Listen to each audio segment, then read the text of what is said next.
They went to paradise to escape civilization, but paradise had other plans. A German doctor pulled his own teeth to live like Adam. His lover followed him into exile, and a baroness built a throne out of lies. Then, one by one, they vanished. Who killed whom on Floreana Island?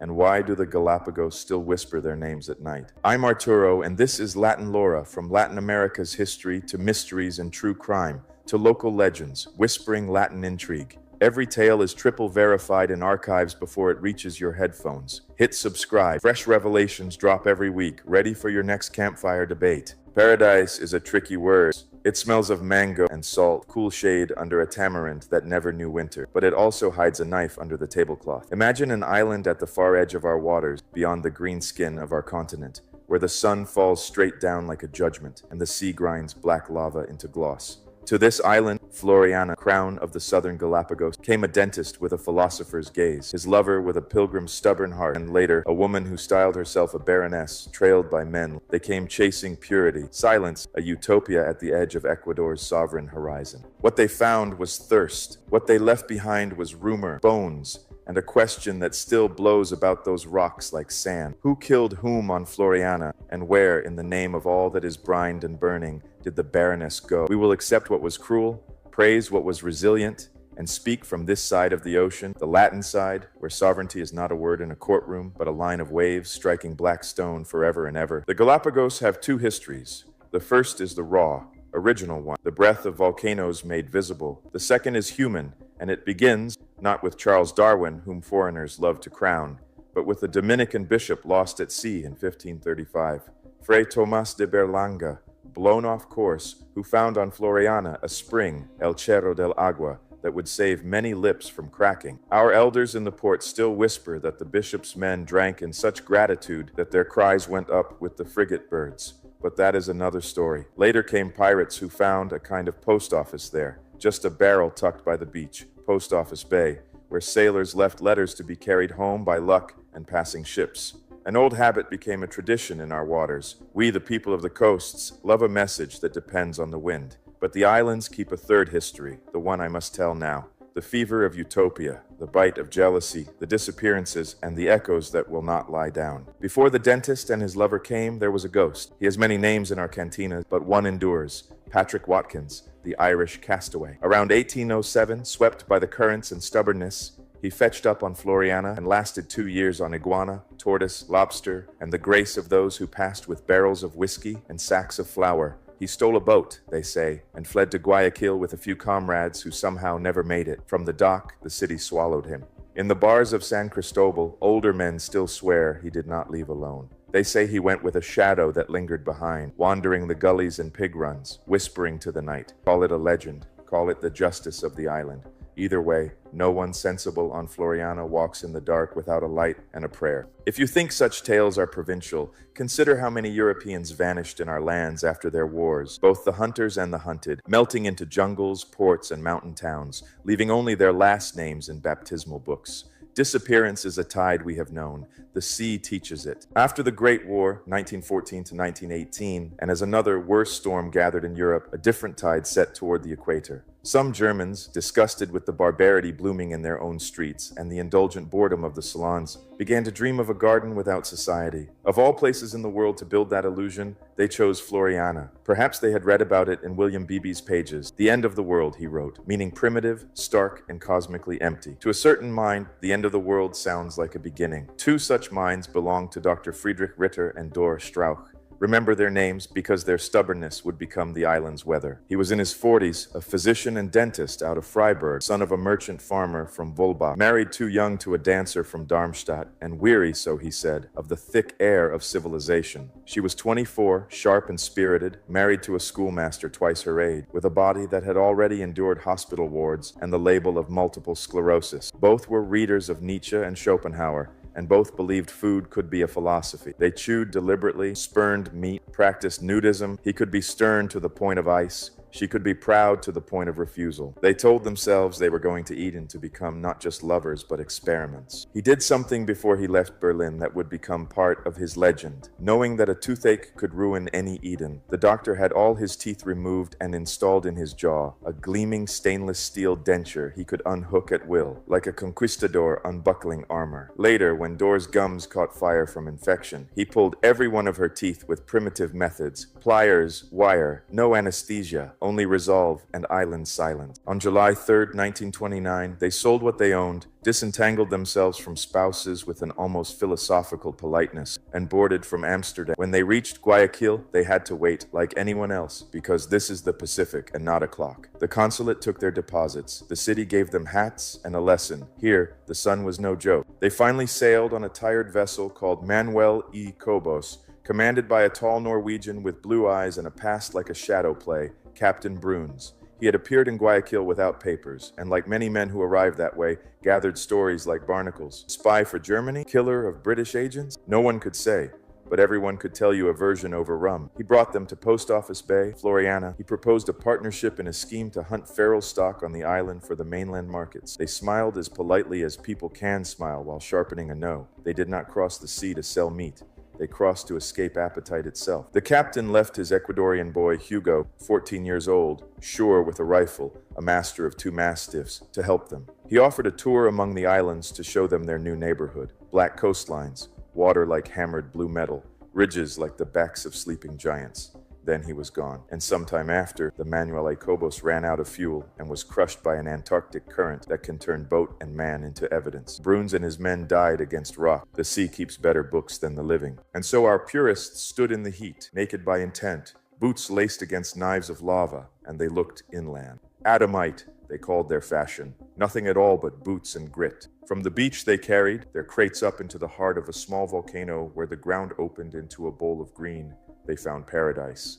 Bananas, oranges, pineapples, lemons, papayas. The crater was a small republic of fruit, all gathered around a clear-born spring that sang down to the shore. The doctor lifted his arms like a prophet whose God had chosen at last to appear. He named it Friedo, our garden of peace, and declared possession in the name of work. A warning came with them into that crater. "Not here," said young Hugo.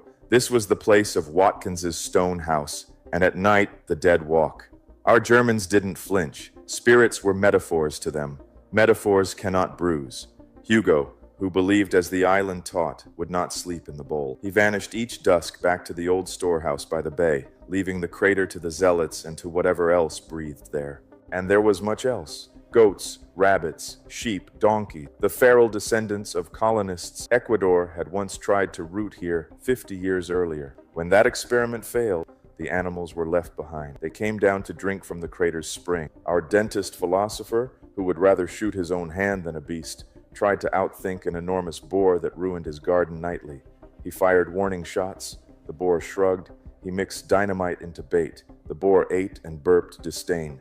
He wired a charge and waited. The blast threw lava and dirt. The doctor learned what many have learned. Nature is an old intelligence. It does not honor degrees. Still, the work took shape. They built a roundhouse from lava plates and twisted timber, a circle against the wind, and planted a garden. Mornings, they read Nietzsche and Lao Tse and held long arguments about will and serenity. Afternoons, they wrote letters and dreams. Their words traveled in other people's pockets via the old barrel at Post Office Bay and, by the miracle of gossip fortified with ink, turned them into celebrity. In Berlin, readers devoured dispatches from the new Adam and Eve in Eden. Our pair did not know it yet, but paradise had an audience. The first audience arrived rich. One day, a yacht slid into the bay, the Mizpah of Chicago's Eugene F. McDonald. He found them not mythic, but wounded. Dore with a gash to the bone on her knee, her feet invaded by sand fleas, both sun-scored and cut by lava. His crew cleaned, fed, and supplied. The doctor, stubborn as a wall, refused pity but accepted a wheelbarrow and dynamite. More yachts followed. Julius Fleischmann, the Nur Mahal of Vincent Astor, grand as a salon, and the most beloved of all, Valero III, under Captain George Allen Hancock, philanthropist and musician, who brought them gifts. There were other visitors too.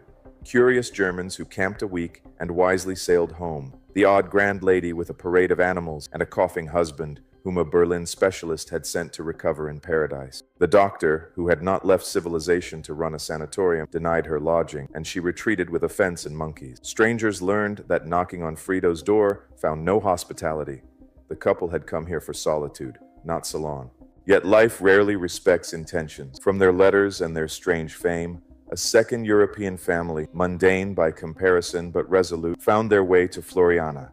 Heinz and Margret Wittmer, with Heinz's son Harry. They had read the dispatches, brooded over the direction of Germany and its new rough men, and chosen the long road to a place where the sun looked men in the eye.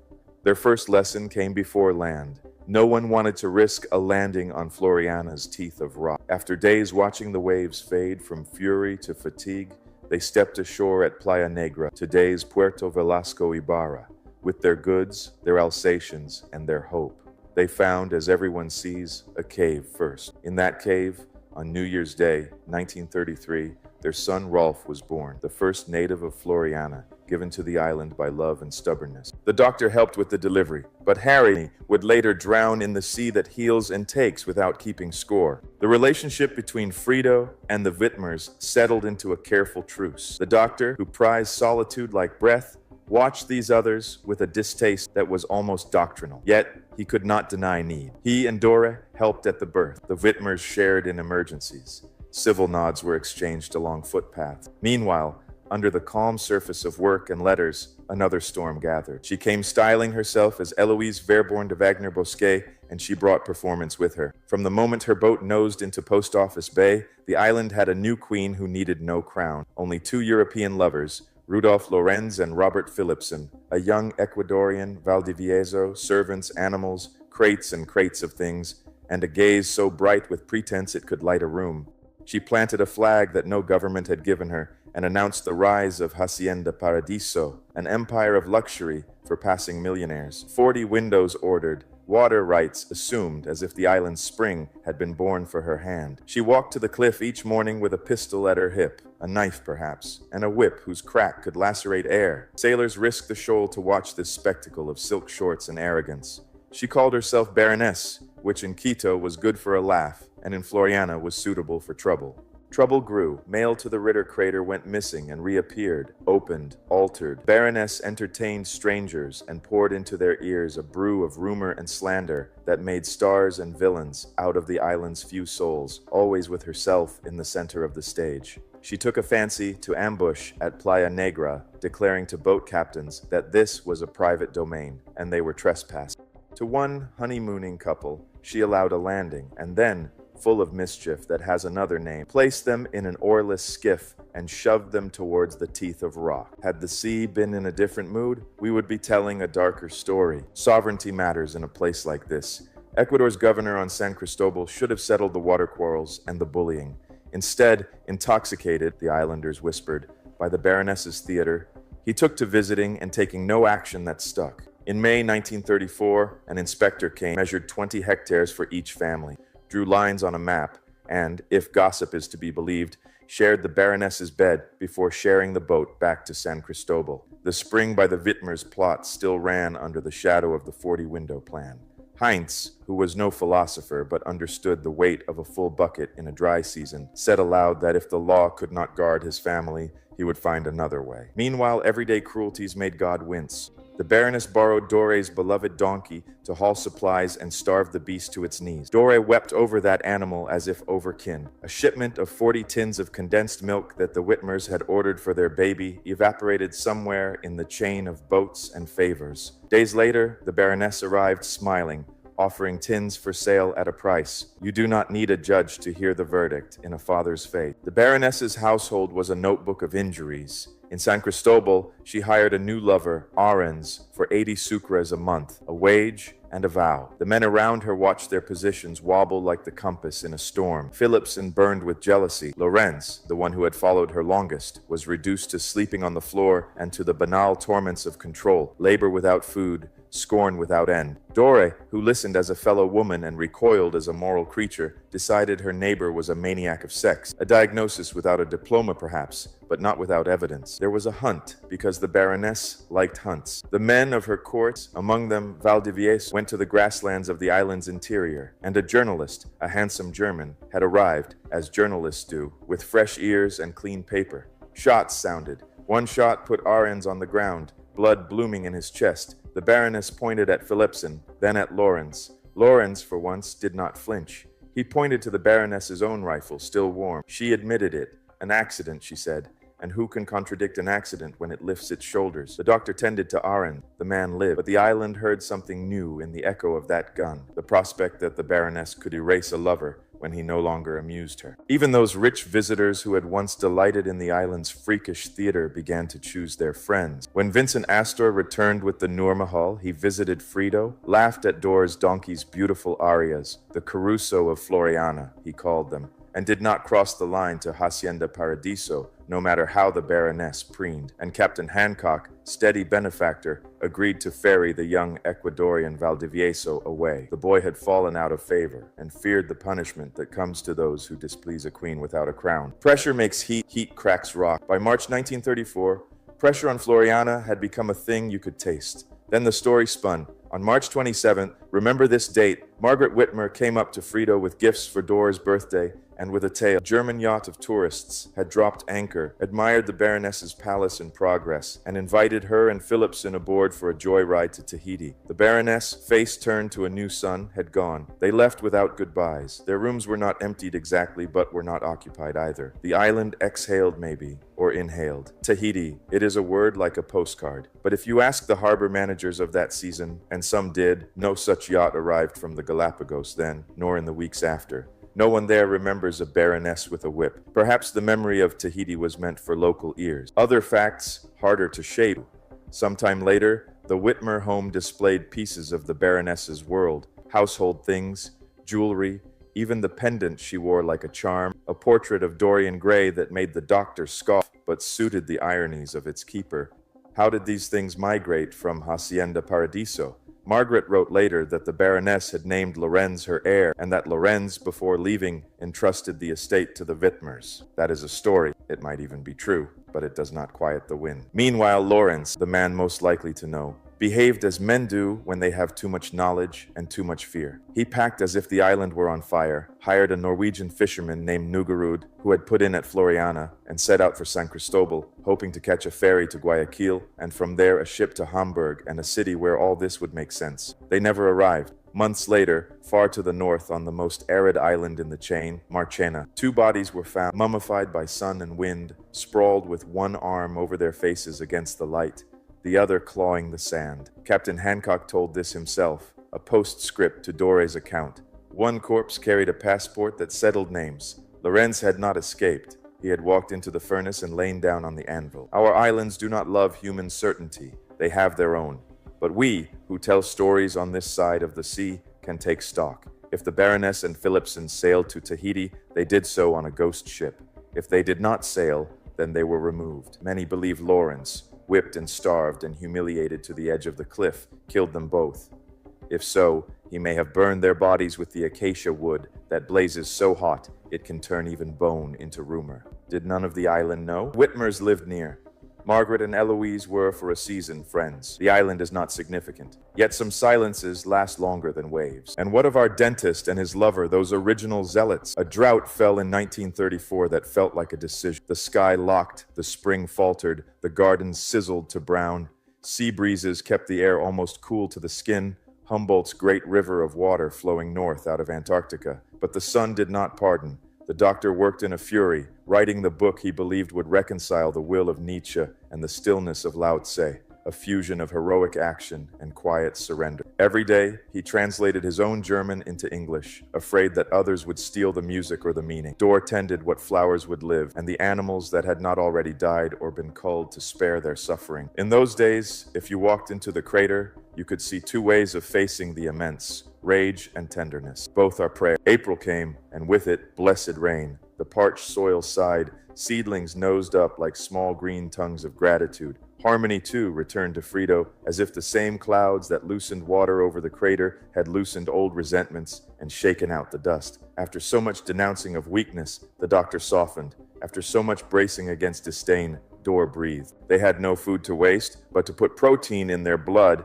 and humility in their mouths, they killed one of the chickens that had been sickened by a strange feed. A desperate ration of cured pork bits the birds were never meant to eat. They said in their own telling, preparing the meat, they took a spoonful of the broth and returned to their vegetarian fare. At night, the doctor turned gray and cold, waves of sweat washing him until his body seemed a tide pool. He told Dore not to worry.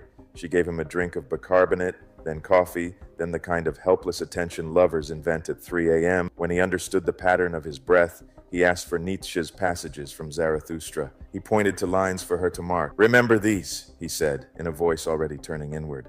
"For me." At dawn, he gestured for the paper and wrote a sentence that makes the throat ache even now. "I am suffocating. Give me my pistol." Dore took the gun away. Margret and Heinz were there, helpless too, witnesses to the body's plain revolt. Dore went outside and pressed herself to the hot ground, begged an island that has no ears to listen. When she returned, the doctor's face was at peace. Then a shudder ran through him, head to foot, like a whip. He reached for her and looked, not at the crater, not at the sky, but at something no one else could see. Then he fell back across the border between speech and silence. "We cannot carry a man past that line. We can lay him under the soil he tended, in the corner of the garden he loved most, and cover him with flowers from a neighbor's yard. We can stand over that earth and try to lay anger down and keep only gratitude. We can send a note to a friend with a white yacht. Frederick is dead. Please help." Months later, December 6, 1934, the Valero III rose again like a swan on the horizon. Hancock came ashore without having seen any letter, but feeling perhaps the way men at sea often feel what is happening unseen. Dore collapsed before him, told what had happened, and asked for passage away. She gave custody of Friedo to the Wittmers and turned her face toward Germany, where newspapers promised all this could be put into terms and types. The mind, however, does not sail so easily. Back in her homeland, the ghosts crowded close. She spent time in a psychiatric hospital. War turned Germany to ash and iron. In a bombing, the hospital where she was a patient was hit. Some say she died there. Others say she vanished into the same fog that took so many names in that decade. After, always after, the accounts begin, Captain Hancock wrote his postscript. Dore had already written, "Satan came to Eden," stitching memory to philosophy with a seam of stubborn justification. Years later, Margret Wittmer would set down her own book in the cadence of a woman who stayed, whose son Rolf grew up on that iron soil, whose family built a proper inn for pilgrims who wanted the island without wishing to be saints. In her version, the doctor turned his head and hissed at Dore, "I curse you and will curse you while I breathe." If that is true, it is a truth so naked I don't want to look. If it is a lie, it is a lie that tells you where the speaker stood. Either way, it shows what stories can do in small places. Sharpen grief into a blade and send it back across the crater. What? On our side of the ocean, truth has always been a braid. One strand is what can be verified. Dates, names, bones in sand.